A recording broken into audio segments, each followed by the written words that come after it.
Wayne, and I want to bring some things to your attention. So Bosh Abbott is my channel. It's been around for a while. Not really uploaded very many videos to it.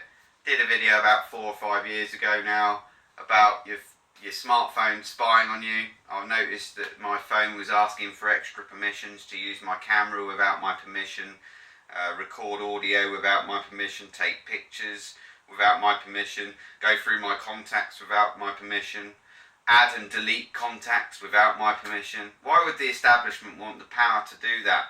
Whereas basically they're just getting the power to snoop into your life and gather your information off your phone. This is why phones have become like little computers, so they can tap into it most nights and download everything you've been looking at through the day and see what you're up to, what you're looking at.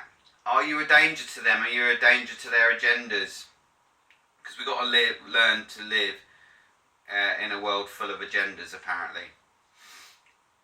What we've really got to do is learn to wake up to those agendas. You need to wake up to Zionism. You need to wake up to the Zionist agenda, which is being orchestrated by the top 1%, the global elite, who have more power in this world and money to actually change some of the real problems that we have. So, you know, like destroying rainforest and all the innocent species that are losing their lives as a result of that. Being told that, you know, we're wiping things out, we're killing the polar bears because of global warming and climate change. Did you know that it's an absolute fact we only contribute 5% of CO2 to the atmosphere? It's an absolute fact. The rest comes from methane, from volcanic, from rotting vegetation, from animals, obviously livestock, they all fart. You know, anything that eats grass produces a lot of methane. And not only that, but volcanoes, they release a vast quantity of different gases into the atmosphere, including CO2, carbon dioxide.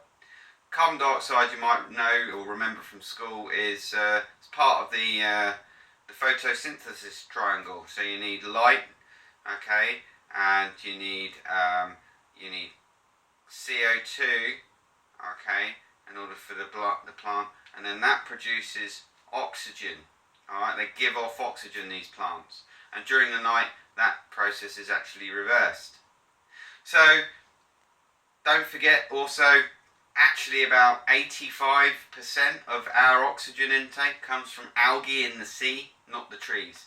So that doesn't make it alright to destroy the rainforest for a little bit of farmland or for a new oil drilling or whatever. You've got to remember that these people that are telling you that you need to change your life, you need to recycle more, you need to drive an electric car, yeah, you need to be self-sufficient and run off solar energy if you can.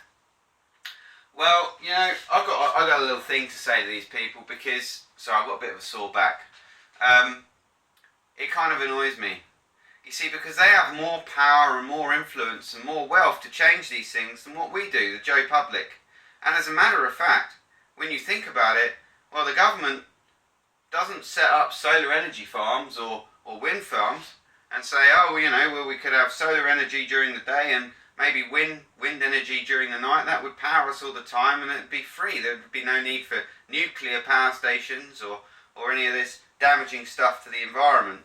And if you actually look this up, solar energy's been around since the 1800s, but the guy got rubbished. He was going to get government funding and everything else like that when they realised that he was onto something and harnessing the sun's infinite energy, and it is infinite energy. And for all those numpties who think you're going to drain the sun, no. Go back to school and do yourself some learning, because you're an idiot. Sorry, you're an absolute sheep, and you're obviously not capable of thinking for yourself anymore.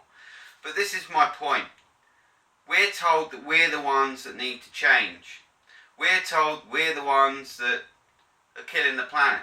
We're told it's our fault that they're cutting down the rainforest, even though we've never picked up a chainsaw in our life. We're told that we're the ones who are making the ice caps melt. Well, you know, I'm not being funny or anything, but maybe you change some of your global activities, like dumping toxic waste in, whenever you're drilling for oil, and shale gas. Let's be honest, let's look at America. Have mistakes been made? Yes. Did they contaminate water tables? Yes. Did they destroy habitats and environments? Yes. And did that gas actually sustain itself for very long? No. It was surprisingly a short amount of time. As a matter of fact, the government said it was going to last for a few years, and it ended up lasting for about 6 or 7 months. And now I understand that I heard on the news just the other day that the government have given the go-ahead for the oil companies to start testing for shale gas here in the UK. This isn't my point to this video, but this does annoy me, because they're going into places of outstanding natural beauty and World Heritage sites, and they're going to erect these wells. They're going to inject their water and their chemicals into the ground, into the shale, forcing the gases out. But what that does is it contaminates the water table, because all of that water and chemicals that they flood in there, and even though they say it's perfectly safe, trust me, Google America, it's not. Alright, basically spills over into the water table and contaminates environments around it, kills fish and livestock and everything else like that, and pollutes the rivers and streams. This is going to be a big problem. Alright, it's part of a depopulation agenda. Alright. My real problem is what I woke up to on Terrorist Day, on Boxing Day. Paris terror boss in UK visit, like he's had a little jolly to Butlins. Here he is. Yeah, most wanted man in Europe right there. What did he do? Prosthetically change his face? Nah, I'm not being funny. UK airports don't allow you through with a little bit of water now, or nail varnish. Oh no, you're not getting on the plane with that water. You can buy our water on the other side of the gate, that's fine. You can't come in with your own. Even though we can clearly see it's water. By the way, it is literally really quite difficult to create a bomb in that way. And, if you believe it, you're a fool. Anyway, what they're doing is they're setting us up for... there's going to be some attacks in this country. They're going to be coming up soon, I would have thought. And if we go on to... oh yeah, she's quite lovely. Go on to the second article about it. Terror kingpin met UK jihadis. Yeah? Horror tributes, yeah? Here he is holding up his copy of the Quran. Yeah, this is very dangerous for Muslims, because there are a lot of peaceful Muslims out there. There's a lot of twisted ones as well. And it's the twisted ones that are taking the word of the imams, that are preaching this radicalised Islam. Islam is a mainly peaceful religion. This is meant to be, this book here is actually more of a, not a rule book, but a guide. It's a guide for living your life. I'm not an Islam, I'm not a Muslim, but I do know that because I've got some Muslim friends. Essentially, what they're doing is that they're creating an air of fear, and they're saying, yeah, this Paris guy slipped in, most wanted man in Europe, he's managed to get through our UK airports. Bullshit, by the way, I'd say he was let in, and he's had a meeting with some UK terror groups, and he's going to call them to start launching attacks here in the UK. I made a video about that on Boxing Day because it really pissed me off. And then I get to today's paper, and what do we come up with? 2 new terror groups target UK. Alright, 2 more Islamic terror groups in Syria as well as IS are plotting to attack Britain. Number 10 has been warned. Who warned number 10? Did they ring them up? Yo, Camo, guess what? We're going to attack you and win you. So this is meant to probably have come from intelligence, yeah? Our really secure world that we live in. Yeah, oh, Mr. Paris attacks. Most wanted man in Europe. Slip right through. That is pretty impressive, I've got to be honest. Pretty impressive. I can't even get through with a bar of Snickers. My man, most wanted man in Europe, can get through, not a problem. It's quite incredible, isn't it? Ever get the feeling you're being lied to? I do, because everything they put on the news is, it's all trying to create this bubble of fear, because the Jews and the Zionist Jews in particular, I'm not actually anti-Jewish, by the way, so my apologies to any peace-loving Jews that are out there, but the Zionist ones, you can sit on those motherfuckers, yeah, because you're cunts. You're running the world, you think you're smart, but actually, you've got a new little problem. You know your little harp device that you use to control the weather with and everything else like that? Yeah, that's going to be null and void soon, you see, because it doesn't matter how much fucking energy you fire up at that atmosphere up there and up at the magnetosphere and the stratosphere and this, that and the other. What's going to happen is that's just probably going to get shut down. Oh yeah, by the way, CERN got shut down in November for a big explosion. It's now just scrap metal. All that money, where did it all go? What happened? Oh, apparently scientists forgot that it was switched on and opened it up and destroyed it pretty much. Just wreck and ruined it. Going back to the terror attacks. In Paris in particular. This was a false flag attack. Like that of 9/11. And if you don't believe the 9/11 story, then you need to go back to school and learn some more physics. Because nothing can fall at a free fall rate, which is how fast those two buildings fell. 10.5 seconds it took for those buildings to hit the ground. In this apparent pancake fall theory. Pancake theory? I mean, there'd be resistance, dun dun dun dun dun dun dun dun dun, which would slow it down. What we'd end up with is a big pile of rubble with all that steel poking out the top of it. And what we had steel that was cut off at 45-degree angles, 37 steel columns that ran up through the middle of the building, all at ground level. Interesting. So if we dropped a billiard ball off the top of the Twin Towers, if they were still there, 10.5 seconds is what the time it would take to hit the ground. 10.5 seconds, the towers fell. That means they fell at a free fall rate. Well, this is very important evidence. That means that they cleared the middle of that building out before it collapsed. Because otherwise the resistance wouldn't have allowed it to fall at free fall rate. Absolute categoric fact there, people. Ah! So yeah. And look up Building 7. They didn't put that on the news that day. I remember that day quite well. I was building a shed for my dad. He's no longer with us. But Building 7, building across the street, collapsed as well. Not even a plane fell into it. Had fire on 3 floors. I remember from the footage that day. I've watched the videos enough times. They had to design a computerized model, and the computer model basically said that there had to be fire on all of those floors that would have had to have burned for at least a couple of days, for 48 hours, before that building would have collapsed. And yet it fell on the same day as the attacks happened. Controlled demolition much. And that was to make terrorism real. That was to make people think, wow, these people are really going to some nth of a degree to try and bring some terror and destruction to our lives. But actually, what happened off the back of that is all airport security changed, and they were able to bring in the TSA.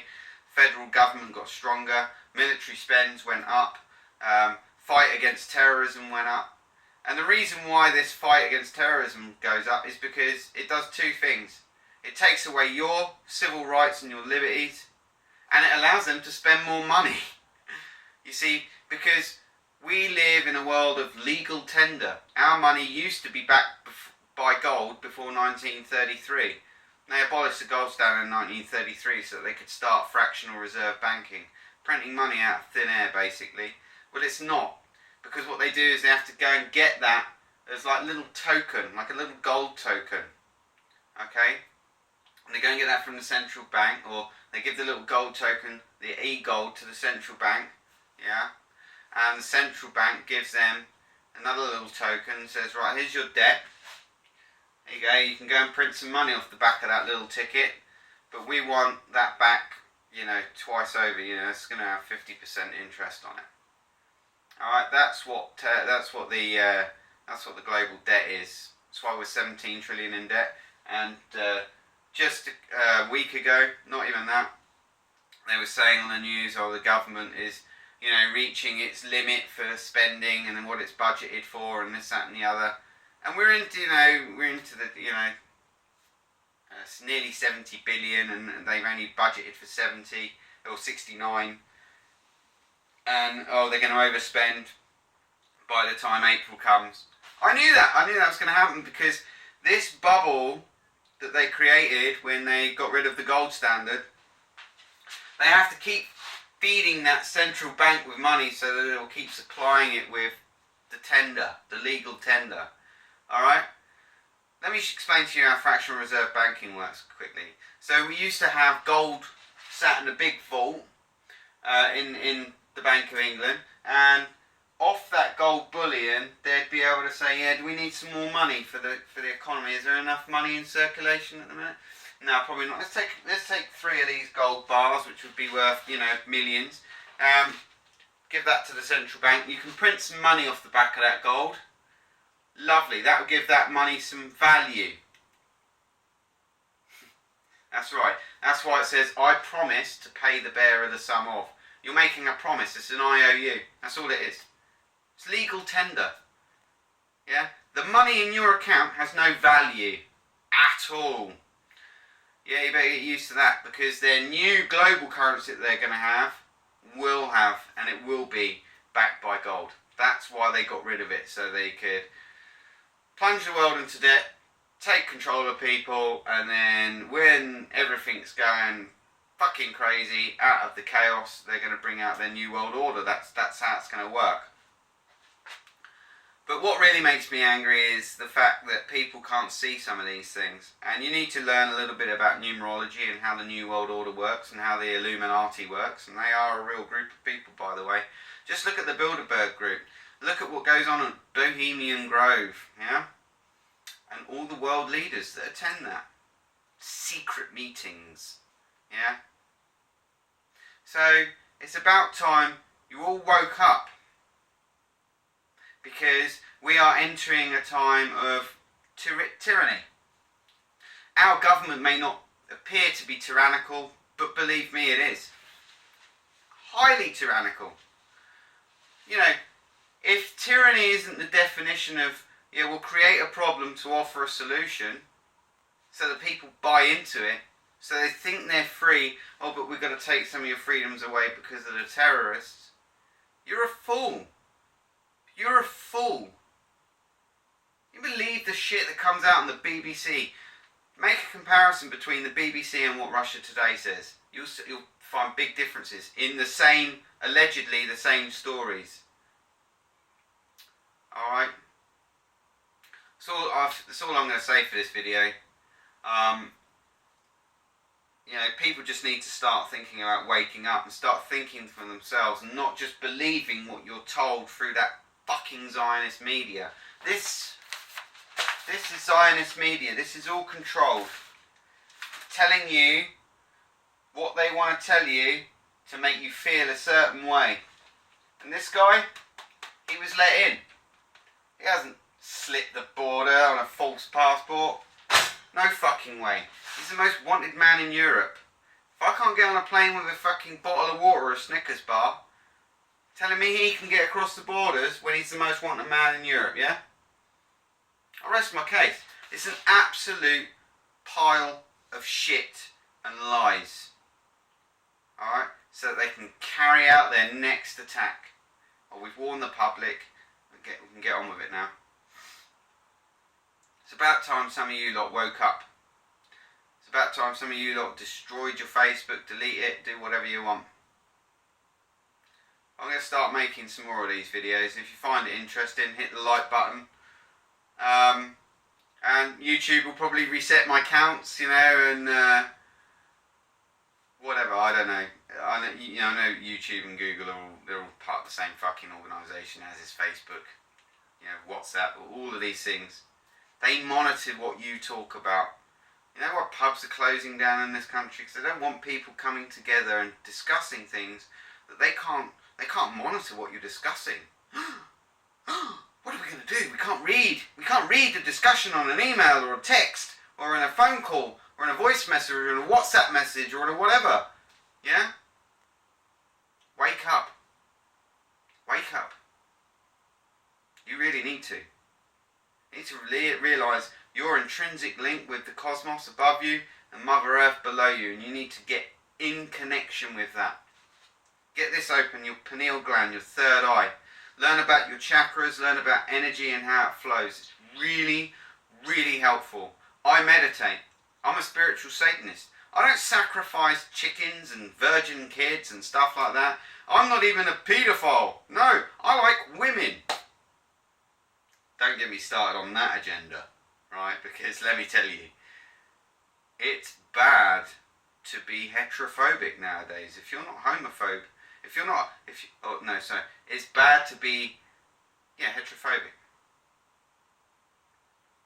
Not phobic. Heterosexual. It's bad to be heterosexual. It's bad to be normal. Gayness is the good thing. That's why we promote it so much on television. And this is why that if you attack a gay person, you're a homophobe. No! We can't have you having opinions like that. That's wrong.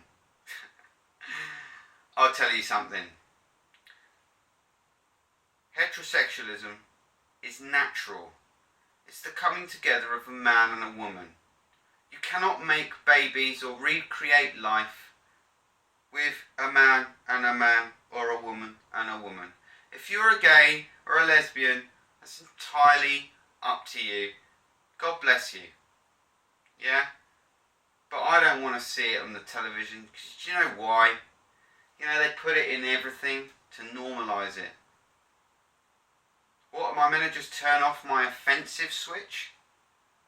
It makes me feel physically sick to see two men kissing each other. I don't want to fucking see that. I certainly don't want to see them having butt sex. No. Ugh. You know? What? But I can be arrested for being offended by that and for having an opinion. Because it's not accepting. Yet they can, well, they get the butter, don't they? They can drop their toes and it lands butter side up. Not a problem. Because it's them that are being... Anyway, I don't want to get into that. Thanks for watching. Hit the like button.